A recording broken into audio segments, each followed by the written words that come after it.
Bonjour à tous, c'est Pierre-Marie, French by Ear, Fransugo no Kikitoli. Bienvenue dans un nouvel épisode niveau débutant. Il y a quelques jours, j'ai vu sur Internet la vidéo d'un entrepreneur américain, un businessman américain, on peut dire aussi un homme d'affaires. Ce businessman s'appelle Alex Hormozi. Et dans cette vidéo, il présente les 5 étapes du succès pour un chef d'entreprise, pour un businessman. J'ai trouvé sa présentation très intéressante parce que, à mon avis, son explication, elle est aussi tout à fait valable pour n'importe quel type de loisir, et en particulier pour apprendre une langue. Alors, quelles sont les 5 étapes pour avoir du succès dans le business ? Eh bien, ce sont les mêmes 5 étapes pour avoir du succès dans l'apprentissage du français. La première étape, d'après donc Alex Hormozi, c'est une étape qu'il appelle l'optimisme inconscient. L'optimisme, c'est quand on voit les choses de façon positive. Et donc, on commence un projet d'entreprise, on commence notre apprentissage d'une langue étrangère, on est optimiste, on se dit ça va être super, je vais réussir et bientôt je pourrai communiquer naturellement avec des Français. Oui, ça c'est bien, mais c'est un optimisme inconscient.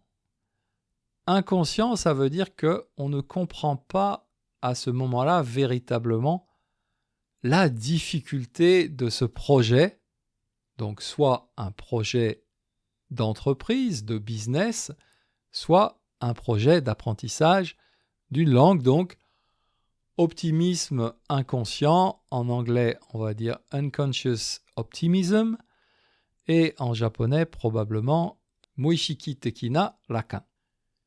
Donc ça c'est vraiment au tout début, mais très vite on comprend que les choses vont être assez difficiles et on rentre dans la deuxième phase qui est la phase du pessimisme conscient. Donc pessimisme c'est le contraire d'optimisme, bien sûr.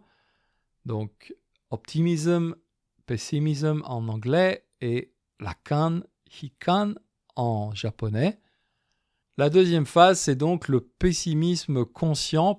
Pourquoi conscient ? Parce que, ça y est, on a compris que ça va être vraiment très difficile. Assez rapidement, en français, on étudie le passé composé, l'accord du passé composé, les verbes pronominaux, tout ça, c'est pas simple du tout. Et puis, il y a aussi ce problème avec les mots féminins, les mots masculins. La prononciation, c'est difficile. Boum, assez vite, on rentre dans cette phase numéro 2, le pessimisme conscient. Ah ouais, le français, c'est quand même difficile. Mais comme on est motivé, on continue. Et là, on rentre dans la troisième phase que notre ami businessman américain appelle The Valley of Despair. En français, la vallée du désespoir. Une vallée, vous savez, c'est cet espace entre deux montagnes. Cet espace plat entre deux montagnes. En général, une vallée, c'est assez long, c'est assez sombre et il fait froid. Donc ça, c'est la vallée du désespoir. En japonais, je pense qu'on dira Shitsubo no Tani. Donc la troisième phase, vous êtes dans cette vallée du désespoir. Alors, en français, ça correspond à quoi ? Eh bien, vous attaquez vraiment des choses très compliquées comme l'étude du subjonctif, la concordance des temps, toute cette grammaire très compliquée. Et surtout, en plus de ça, on se rend compte que malgré tous nos efforts, on a déjà étudié plusieurs mois, peut-être plusieurs années, malgré tous nos efforts, on n'arrive toujours pas à communiquer normalement, naturellement avec des Français ou à comprendre naturellement un film français, une émission à la radio, etc. Donc on est vraiment dans cette phase très difficile qui est en plus la phase la plus longue, la vallée du désespoir. Comme vous écoutez mon podcast en niveau débutant, à mon avis, vous êtes quelque part en plein milieu de cette vallée du désespoir. Désolé pour les mauvaises nouvelles. Alors que faire quand on est dans cette longue, froide et sombre vallée du désespoir ? Il faut continuer à s'accrocher, il faut serrer les dents, gambaranakia, il faut vraiment continuer chaque jour, avoir une routine, étudier, mais en même temps, il ne faut quand même pas oublier de s'amuser un peu. Comment s'amuser en plein milieu de cette vallée du désespoir ? À mon avis, il y a 2 choses importantes. D'abord, choisissez du matériel d'études qui vous plaît, qui vous intéresse. Lisez des articles, regardez des vidéos sur des sujets qui vous intéressent, qui vous passionnent, qui vous amusent. Et deuxième point, ne restez pas tout seul. Encore une fois, cette vallée du désespoir, elle est longue, elle est froide, elle est sombre. Et si on veut la traverser tout seul, c'est pas impossible, bien sûr. Maintenant, avec Internet, c'est très facile d'étudier le français tout seul. C'est pas impossible, mais ce sera beaucoup plus sympa si vous rejoignez un groupe pour votre étude du français.